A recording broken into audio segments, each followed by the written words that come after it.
नमस्कार। हिंदी पीडिया चैनल में आप सभी का अभिनंदन। दोस्तों, आज हम पाठ मानवीय करुणा की दिव्य चमक, जिसके लेखक सर्वेश्वर दयाल सक्सेना जी हैं, का अभ्यास कार्य करेंगे। समस्त अभ्यास कार्य बड़े ही सरलता और सूक्ष्मता के साथ करेंगे। एक बार में ही यह अभ्यास कार्य आपको याद हो जाएगा। आइए पढ़ते हैं प्रश्नों को और उसका उत्तर समझते हैं। फादर की उपस्थिति, फादर कामिल की उपस्थिति देवदार की छाया जैसी क्यों लगती थी? तो फादर परिमल के सदस्यों से अत्यंत घनिष्ठ एवं पारिवारिक संबंध रखते थे। वे उम्र में बड़े होने के कारण आशीर्वचन कहते, दुखी मन को सांत्वना देते, जिससे मन को उसी तरह की शांति और सुकून मिलता जैसे थके हारे यात्री को देवदार की शीतल छाया में मिलता है। इसलिए फादर कामिल की उपस्थिति अर्थात उनकी उपस्थिति देवदार की छाया सी लगती है। इस तरह से इस प्रश्न के उत्तर को आप लिख सकते हैं, याद कर सकते हैं और समझ सकते हैं। आइए दूसरे प्रश्न को देखते हैं। दूसरा प्रश्न है, फादर कामिल बुल्के भारतीय संस्कृति के एक अभिन्न अंग हैं, किस आधार पर ऐसा कहा गया है? तो इसके उत्तर में लिखेंगे, फादर कामिल बुल्के भारतीय संस्कृति के अभिन्न अंग बन चुके थे। उन्होंने भारत में रहकर अपने देश, घर परिवार आदि को पूरी तरह से भुला दिया था। 47 वर्ष तक भारत में रहने वाले फादर केवल 3 बार ही अपने परिवार से मिलने बेल्जियम गए। वे भारत को ही अपना देश समझने लगे थे। वे भारत की मिट्टी और यहाँ की संस्कृति में रच बस गए थे। पहले तो उन्होंने यहाँ रहकर पढ़ाई की, फिर डॉक्टर धीरेन्द्र वर्मा के सानिध्य में राम कथा उत्पत्ति और विकास पर अपना शोध प्रबंध पूरा किया। अपना शोध प्रबंध भी उन्होंने पूरा किया। उन्होंने प्रसिद्ध अंग्रेजी हिंदी शब्दकोश भी तैयार किया। इस तरह वे भारतीय संस्कृति के होकर रह गए थे, रच बस गए थे। अगले प्रश्न की तरफ चलते हैं। अगला प्रश्न जो इस तरह से है, पाठ में आए उन प्रश्नों का उल्लेख कीजिए जिनसे फादर कामिल बुल्के का हिंदी प्रेम प्रकट होता है। इसके उत्तर में लिखेंगे हम सभी कि फादर कामिल बुल्के का हिंदी प्रेम प्रकट करने वाले प्रसंग निम्नलिखित हैं। फादर बुल्के ने कोलकाता से बीए करने के बाद हिंदी में एमए इलाहाबाद से किया। उन्होंने प्रामाणिक अंग्रेजी हिंदी शब्दकोश तैयार किया। मातरलिंग के प्रसिद्ध नाटक ब्लू वर्ल्ड का हिंदी में नीलपंछी नाम से रूपांतरण किया। नीलपंछी किस नाम से? नीलपंछी नाम से। इलाहाबाद विश्वविद्यालय में राम कथा उत्पत्ति एवं विकास पर शोध प्रबंध लिखा। परिमल नामक हिंदी साहित्य संस्था के सदस्य बने। वे हिंदी को राष्ट्रभाषा का गौरव दिलाने के लिए सतत प्रयत्नशील रहे, जीवन भर प्रयत्नशील रहे। इस तरह से तीसरे प्रश्न के उत्तर को लिख सकते हैं। अगला है चौथा प्रश्न, इस पाठ के आधार पर फादर कामिल बुल्के की जो छवि उभरती है उसे अपने शब्दों में लिखिए। तो यहाँ पर यह प्रश्न जो है, इसको लिखने के लिए आप अपने शब्दों में पाठ पढ़ने के बाद अपने शब्दों में इसका उत्तर व्यक्त कर सकते हैं। फादर कामिल बुल्के की छवि संकल्प से सन्यासी जैसे व्यक्ति की उभरती है। सन्यासी जैसे व्यक्ति की छवि उभरती है। उनका लंबा शरीर ईसाइयों के सफ़ेद चोंगे में हुंका रहता था, ढका रहता था। उनका रंग गोरा था तथा चेहरे पर सफ़ेद भूरी दाढ़ी थी। उनकी आंखें नीली थी। वे इतने मिलनसार थे कि एक बार संबंध बन जाने पर सालों साल निभाया करते थे। वे पारिवारिक जलसों में पुरोहित या बड़े भाई की तरह उपस्थित होकर आशीर्वादों से भर देते थे। जिससे मन को अद्भुत शांति मिलती थी। उस समय उनकी छवि देवदार के विशाल वृक्ष जैसी होती थी। जैसे धूप से तपते हुए यात्री को देवदार की छाया अत्यंत शीतल और आनंददायी लगती है, उसी तरह से फादर कामिल बुल्के का सानिध्य मिल जाने पर शांति और आनंद प्राप्त होता था। इस तरह से लिख सकते हैं। अगला प्रश्न है, लेखक ने फादर कामिल बुल्के को मानवीय करुणा की दिव्य चमक क्यों कहा है? तो इसके उत्तर में इस तरह आप व्यक्त कर सकते हैं कि लेखक ने फादर कामिल बुल्के को मानवीय करुणा की दिव्य चमक इसलिए कहा है क्योंकि फादर नेक दिल इंसान थे। वे ऐसे व्यक्ति थे जिनकी रगों में दूसरों के लिए प्यार, अपनत्व और ममता भरी थी। वह लोभ, क्रोध, कटुभाषिता से दूर रहते थे, कोसों दूर रहते थे। वे अपने परिचितों के लिए स्नेह और ममता रखते थे। वे दूसरों के दुख में सदैव शामिल होते थे। वे अपने सांत्वना भरे शब्दों से उसका दुख हर लेते थे। लेखक को अपनी पत्नी और बच्चे की मृत्यु पर फादर के सांत्वना भरे शब्दों से शांति मिली थी। वे अपने प्रेम और वत्सलता के लिए जाने जाते थे। अर्थात लेखक बड़े ही शांत स्वभाव के थे।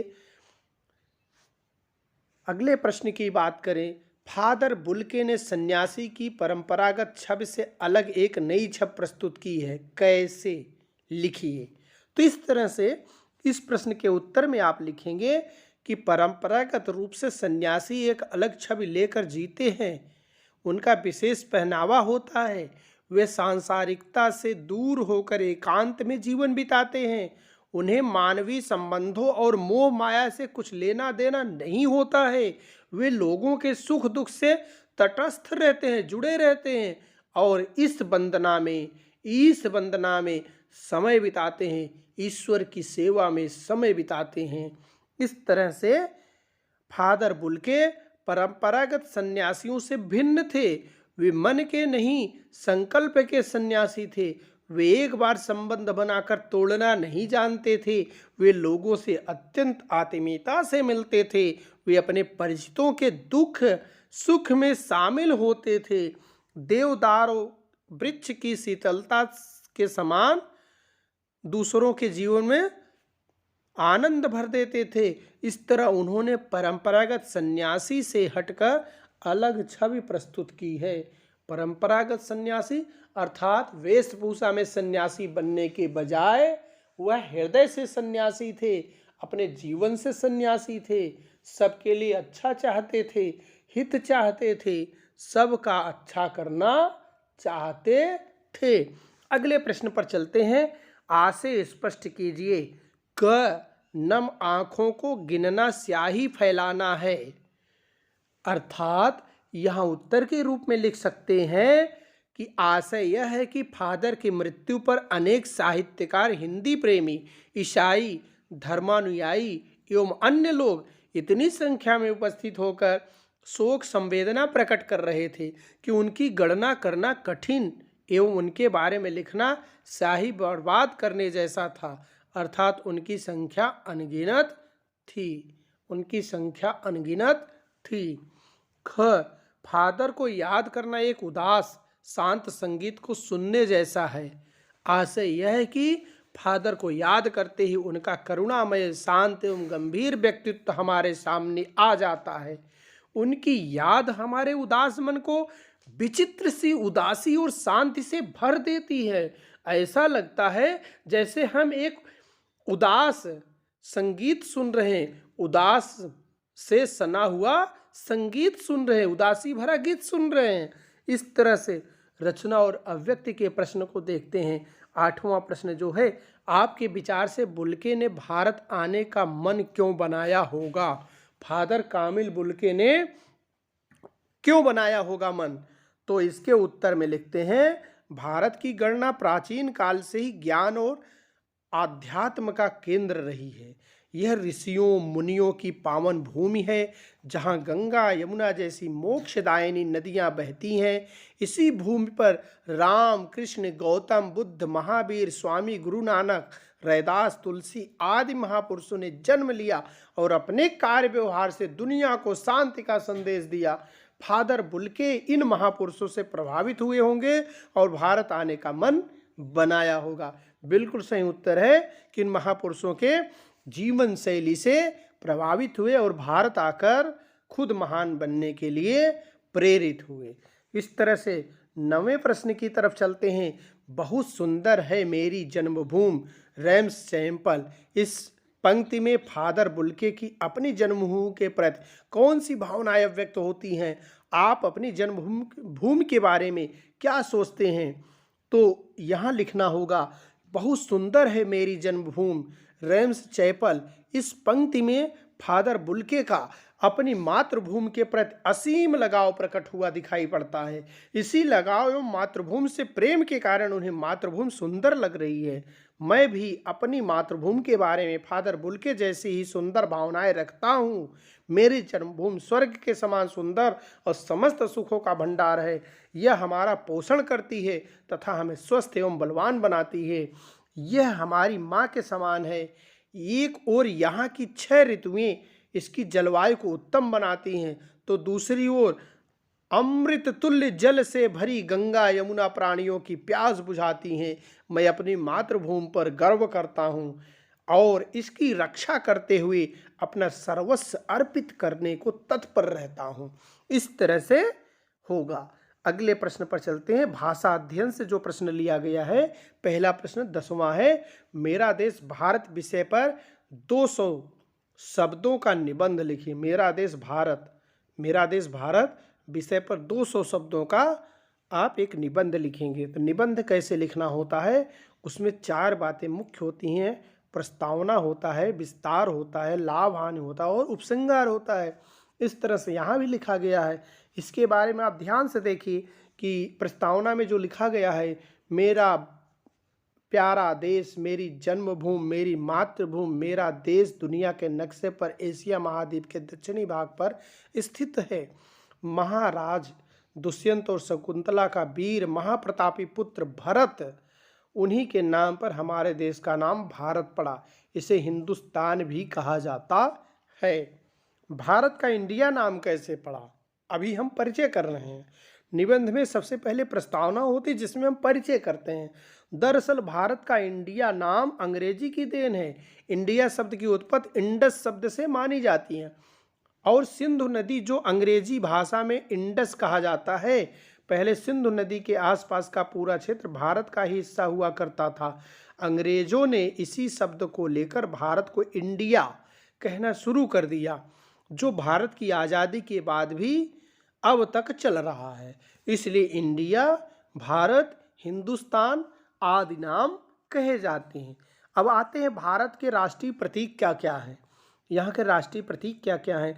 प्रत्येक स्वतंत्र राष्ट्र के कुछ राष्ट्रीय प्रतीक होते हैं जो उस राष्ट्र की पहचान होते हैं और वह देश की स्वतंत्रता और सांस्कृतिक गरिमा के प्रतीक भी होते हैं। यहाँ राष्ट्रध्वज, राष्ट्रगान, राष्ट्रीय चिन्ह, राष्ट्रीय पंछी, राष्ट्रीय पशु आदि ऐसे विशिष्ट प्रतीक चिन्ह हैं जिनके माध्यम से भारत के राष्ट्रीय स्वरूप की पहचान होती है। आइए राष्ट्रीय ध्वज की बात करते हैं। भारत का राष्ट्रीय ध्वज झंडा तिरंगा है। यह 3 रंगों से मिलकर बना हुआ है।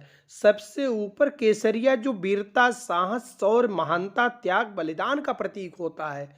मध्य भाग में सफेद रंग है जो शांति, सात्विकता, निर्मलता का संदेश देता है और सबसे नीचे हरा रंग जो देश के धन धान्य, धरती की उर्वरता और हरियाली का प्रतीक है।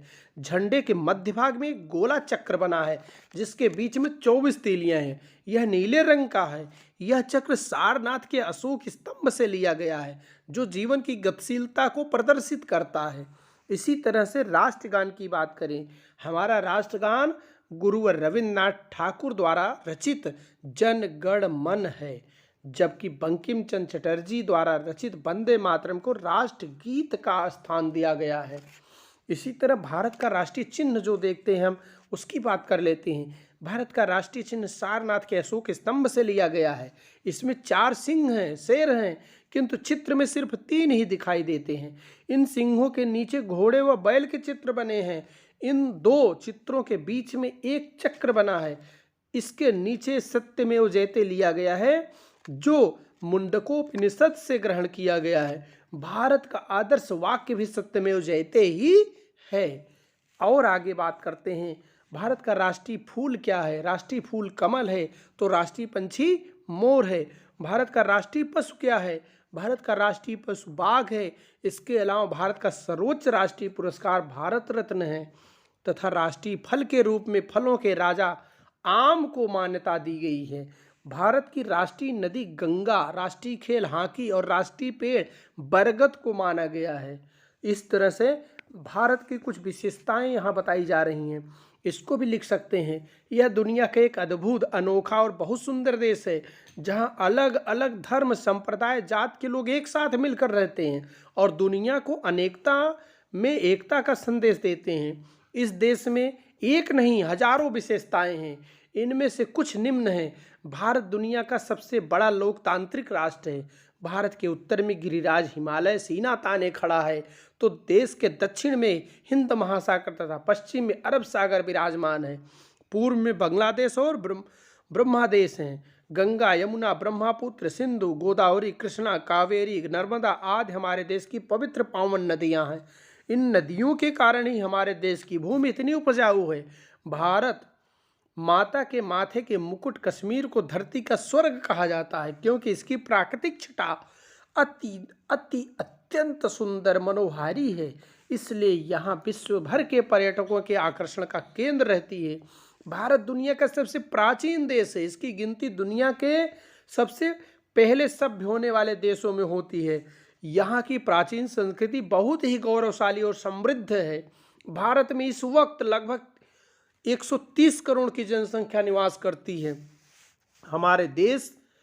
हमारा देश कभी भी सांप्रदायिक और संकुचित विचारों वाला देश नहीं रहा। इसलिए इस देश में अनेक धर्म, जातियां एक साथ पनपे और फले फूले। यहाँ के जनजीवन में सदा विविधता के बावजूद एकता रही है। यहाँ विभिन्न जातियां एवं संप्रदायों के लोग मिलजुल कर रहते हैं। भारत के हर प्रांत, हर राज्य में अलग अलग भाषाएं बोली जाती हैं और हर प्रांत की वेशभूषा, खान पान, रहन सहन, लोक संगीत, लोक संस्कृति बिल्कुल अलग है। भारत के पवित्र वेद पुराण दुनिया के आदि ग्रंथ माने जाते हैं। रामायण और महाभारत जैसे महाकाव्य हमारे देश की शान है। भारत प्राचीन काल से ही शिक्षा, कला, व्यापार, सांस्कृतिक आदि सभी क्षेत्रों में सदैव आगे रहा है। भारत के लोग मेहनती और ईमानदार होते हैं। राम, कृष्ण, महावीर, जैन, गौतम बुद्ध, अशोक आदि ऐसे महावैज्ञानिक, महाज्ञानियों, महापुरुषों की जन्मभूमि व कर्मभूमि है। झांसी की रानी लक्ष्मीबाई, वीरांगना पद्मावती, दुर्गावती, अहिल्याबाई, शिवाजी, महाराणा प्रताप, महात्मा गांधी, जवाहरलाल नेहरू, सुभाष चंद्र बोस, भगत सिंह, चंद्रशेखर आजाद जैसे भारत माता के अनगिनत महान सपूतों ने इस धरती पर जन्म लेकर इसे और भी पावन और पवित्र कर दिया है। भारत अपने शिल्प कला के लिए भी पूरी दुनिया में प्रसिद्ध है। अजंता एलोरा की गुफाएं, दक्षिण के सुंदर व भव्य मंदिर, ताजमहल, लाल किला, कुतुब मीनार, लोटस टेम्पल आदि यहाँ दर्शनीय स्थल हैं। Goa, Shimla, Mussoorie, Nainital, Mahabaleshwar, statue of unity आदि यहाँ के प्रसिद्ध पर्यटन स्थल हैं। वैष्णो देवी मंदिर, अमरनाथ, शिरडी साईं बाबा दरबार, सिंगड़ापुर शनि मंदिर, पवित्र ज्योतिर्लिंग, चारों धाम, तिरुपति बालाजी व दक्षिण के सभी भव्य मंदिर आदि अनेक अनगिनत यहाँ के पवित्र तीर्थ स्थल हैं। इसी तरह से देश की राजधानी तो दिल्ली है, लेकिन मुंबई, कोलकाता, चेन्नई, बेंगलुरु आदि यहाँ के प्रसिद्ध औद्योगिक एवं व्यावसायिक महानगर हैं। लंबे समय तक हमारे देश में अंग्रेजों का शासन रहा। इसके कारण यह देश पिछड़ गया है, लेकिन आज़ादी पाने के बाद से देश लगातार आगे विकास के मार्ग पर चल रहा है। अब तो भारत के अनेक राज्यों में मेट्रो ट्रेनें भी चलाई जा रही हैं। अब तो भारत एक परमाणु संपन्न राष्ट्र भी बन गया है। संचार को आचार, विचार, व्यापार, व्यवहार, ज्ञान, विज्ञान आदि की शिक्षा दीक्षा भारत से ही मिलती है।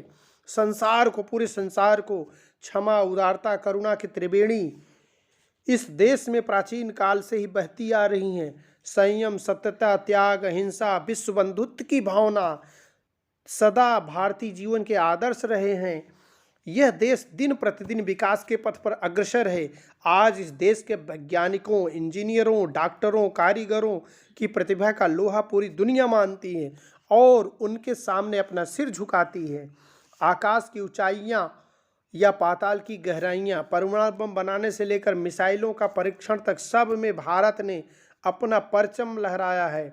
सबसे महत्वपूर्ण बात, अनेक प्रांत होते हुए भी समस्त भारत राष्ट्र एक सूत्र में बंधा है। संपूर्ण देश की बागडोर संघ केंद्र सरकार के हाथों में है। इस तरह से भारतीय संस्कृति एवं जीवन दर्शन में एक रूपता है। भारत बेशक एक कृषि प्रधान देश है। यहाँ की लगभग 70% आबादी आज भी कृषि क्षेत्र पर निर्भर है, लेकिन औद्योगिक और व्यापारिक दृष्टि से भी भारत ने अच्छी तरक्की की है। उपसंहार के रूप में लिखेंगे, विविधता में एकता, अनेकता में एकता, वसुधैव कुटुंबकम की भावना यही भारत के मूल सिद्धांत है। दया, ईमानदारी, सत्य, अहिंसा, परोपकार के सर्वश्रेष्ठ मार्ग का ही भारत सदा अनुसरण करता रहा है। दुनिया के अनेक देशों, धर्मों, जातियों, संप्रदायों के लोगों का सम्मान भारत के संस्कारों में ही शामिल है। आज पश्चिम में विकसित कहे जाने वाले देश भी भारत की तरफ उम्मीद भरी निगाहों से देखते हैं। धीरे धीरे भारत विश्व के लिए एक शांति दूत एवं विश्व गुरु बनकर उभर रहा है। भारत का भविष्य बहुत उज्जवल है। मेरा भारत मुझे मेरे प्राणों से भी अधिक प्यारा है। इस तरह से जय जननी, जय भारत, वंदे मातरम लिखते हुए निबंध का समापन कर सकते हैं। अगले प्रश्न की तरफ चलते हैं। आपका मित्र हडसन एंड्री ऑस्ट्रेलिया में रहता है। उसे इस बार की गर्मी की छुट्टियों के दौरान भारत के पर्वतीय प्रदेशों के भ्रमण हेतु निमंत्रित करते हुए पत्र लिखिए। तो पत्र इस तरह से लिख सकते हैं। पहले पता लिखेंगे। इसमें मैंने एक पता लिख दिया है, 245A/5B शिव चौराहा, ओम गायत्री नगर, प्रयागराज, इलाहाबाद। जो भी आप इस तरह से अपना एड्रेस लिखेंगे। फिर लिखेंगे, प्रिय दोस्त हडसन एंड्री, सप्रेम नमस्ते। तुम्हारा पत्र मिला, समाचार प्राप्त कर बड़ी खुशी हुई। यहाँ पर भी सब कुशल मंगल से हैं। मेरी पढ़ाई ठीक चल रही है। दोस्त, यह पत्र लिखने का खास कारण यह है कि अगले सप्ताह से मेरी गर्मियों की छुट्टियाँ प्रारंभ हो रही हैं, जो करीबन 1 महीने तक चलेंगी। और इन छुट्टियों की मैंने भारत के पर्वतीय क्षेत्रों में भ्रमण करने की योजना बनाई है। इन छुट्टियों में एक भ्रमण करने की योजना बनाई जो पर्वतीय क्षेत्रों की होगी। एंड्री, मेरी हार्दिक इच्छा है कि तुम भी मेरे साथ भारत के पर्वतीय क्षेत्रों में भ्रमण करने के लिए चलो। इसलिए मैं तुम्हें इस पत्र के माध्यम से भारत आने का, अपने साथ भ्रमण करने के लिए, भ्रमण पर चलने के लिए आमंत्रण दे रहा हूँ। हम साथ में नई नई जगहों पर देखेंगे, नई नई जगहों को देखेंगे, वहाँ के रीति रिवाज देखेंगे, खान पान देखेंगे, रहन सहन देखेंगे, सांस्कृतिक संस्कृति से रूबरू होंगे और साथ में खूब मौज मस्ती करेंगे। बहुत मज़ा आएगा। इस तरह से लिखते हुए, एंड्री, मेरा पत्र मिलते ही तुम जल्दी से अपने आने की तिथि लिखकर मुझे पत्र भेजना, ताकि जिस दिन तुम आओ मैं तुम्हें लेने, रिसीव करने स्टेशन आ जाऊं। घर में मम्मी पापा को मेरा प्रणाम कहना। मैं तुम्हारे आने का बेसब्री से इंतज़ार करूंगा। तुम्हारा दोस्त आलेख गोस्वामी। इस तरह से पत्र का समापन करेंगे। आगे अगले प्रश्न पर चलते हैं। अगला प्रश्न, जो निम्नलिखित वाक्यों में समुच्चय बोधक छांटकर अलग कीजिए। निम्नलिखित वाक्यों से समुच्चय बोधक आपको अलग करना है। तो वाक्य हैं, तब भी जब वह इलाहाबाद में थे और तब भी जब वह दिल्ली में आते थे, अर्थात दोनों के बीच में और समुच्चय बोधक लगा हुआ है, और अलग कर दिया गया है। माँ ने बचपन में ही घोषित कर दिया था कि लड़का हाथ से गया। लड़का हाथ से गया मतलब, तो माँ ने घोषित कर दिया लड़का हाथ से गया। तो यहाँ माँ ने जो घोषित किया है, इसमें की का प्रयोग हुआ है, की शब्द का प्रयोग हुआ है। और रिश्ते बनाते थे तो तोड़ते नहीं थे, तो शब्द यहाँ समुच्चय बोधक के रूप में है। उनके मुख से सांत्वना के जादू भरे 2 शब्द सुनकर एक ऐसी रोशनी से भर देता है जो किसी गहरी तपस्या से जन्मती है। जो यहाँ समुच्चय बोधक है। इसी तरह अंतिम वाक्य में है, पिता और भाइयों के लिए बहुत लगाव मन में नहीं था, लेकिन वह स्मृति में अक्सर डूब जाते हैं। यहाँ लेकिन शब्द समुच्चय बोधक के रूप में प्रयोग किया गया है। इस तरह से यह अभ्यास कार्य आज समाप्त करते हैं। इसी तरह आप वीडियो को देखते रहिए, लाइक करिए, सब्सक्राइब करिए, दोस्तों में शेयर करिए। वीडियो अच्छा लगा हो तो सब्सक्राइब जरूर करें। धन्यवाद। जय हिंद, जय भारत।